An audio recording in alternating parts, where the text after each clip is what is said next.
Last Friday, Typhoon Haiyan, known in the Philippines as Typhoon Yolanda, tore through the Philippines, leaving death and destruction in its wake. Good evening. Welcome to NewsLongBeach, a News Talk TV magazine produced by Voice Waves. I'm your host, Andrea Solsona, publisher and editor of Palacio de Long Beach, the only bilingual magazine in the city. Long Beach has a large Filipino community. NewsLongBeach wants to join with them in asking to help the victims of the storm, which is being called the strongest on record. With us today is Alex Montances, Southern California Regional Coordinator for the National Alliance for Filipino Concerns. Welcome. Hi, thanks for having me. Can you give us any updates on what's happening in the Philippines now? Well, I mean, pretty much in the central part of the Philippines, or the Visayas, where Typhoon Yolanda hit, or Typhoon Haiyan, it's pretty much just in a state of calamity. The disaster relief and a lot of the help that's going on the way, it's really going at a snail's pace. A lot of the people there, because of the destruction, especially in the city of Tacloban, they really don't have any shelter. There's a lack of water, food. Any of the relief agencies and any of the government or foreign aid that's coming in is just coming in at a trickle right now. And so it's just really, it's really in a state of calamity at this point and really needs to pick up. My goodness, how is it affecting the Filipino community locally? Yeah, I think most Filipinos are pretty much in a state of shock or just incredible concern, depending on how much they know about it or if they still have family in that part of the Philippines. But one thing for sure is you see a lot of compassion, acts of compassion, and a lot of people who are mobilizing to try to help with what's going on over there. A lot of people are doing fundraisers, are educating others about it, trying to collect disaster relief goods, whether it's food, blankets, shoes, and definitely trying to fundraise to send relief back there. Okay. What is the best way that local people here could help the people in the Philippines? Yeah, well, at this point, at least what we've learned with my organization, the National Alliance for Filipino Concerns, is that really the best thing is to send monetary donations to organizations that you trust. If you try to send any relief goods right now, like blankets or clothing, it's going to take weeks to arrive, maybe even months, just depending on the shipping and also about whether it gets to the right place, especially because those islands they're also isolated right now, and it's still, everything is down pretty much. So the best thing is to send money through organizations that you trust. People, I keep hearing, want to provide things like clothes and food, and how is that not helpful?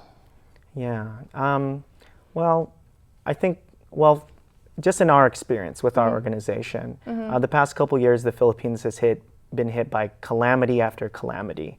The National Alliance for Filipino Concerns, at least for the past 5 years, we've been helping with Typhoon Ondoy, Typhoon Sendong, Typhoon Bopa, which happened last year, and now, Super Typhoon Haiyan. And so in our experience, every time we did try to send goods, it would get held up at a warehouse. The fees were just too high to ship it over by box or by plane. And also the bureaucracy, even with the government over there in the Philippines, really slowed things down. So a lot of the goods didn't even get to where we needed it to go. So we found that it's easier to send money to NGOs that you trust who are actually on the ground over there. So that's been our experience from practice. Okay.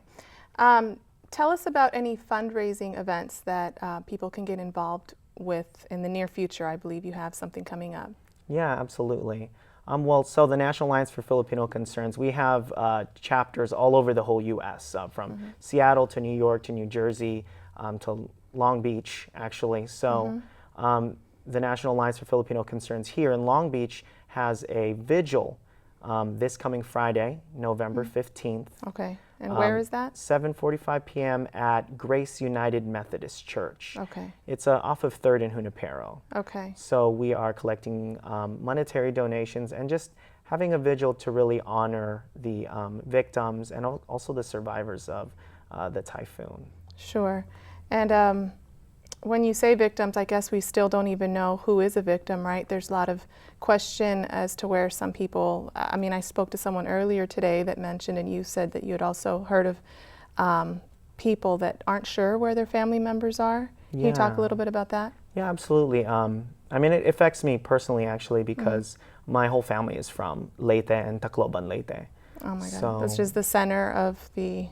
Yeah, of the storm. Uh-huh. So I have about 5 cousins who were there in Tacloban when it hit, and the last time we heard from them was Friday. The last thing that they were posting on the internet was, I think it was on Facebook, was that our uncle's house had been completely destroyed. Okay. And But pretty much by mid-afternoon, we hadn't heard from them since. There was one cousin who we found out was able to evacuate safely, but my other 4 cousins, Grace, Victor, June, we haven't, they're really unaccounted for at this time. And it's been 4 or 5 days because all of the electricity, the internet, everything is completely down and out. Well, we'll certainly keep them in our thoughts, and thank you for sharing that. And I think this is going to bring up other discussions about weather, about how people can contribute to stopping global warming, and perhaps a lot of these weather, calamities that are taking place. Yeah. So we can talk about that.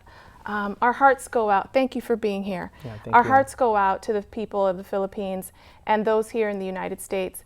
Please help us by donating to NAFCON's disaster release campaign at www.nafconusa.org.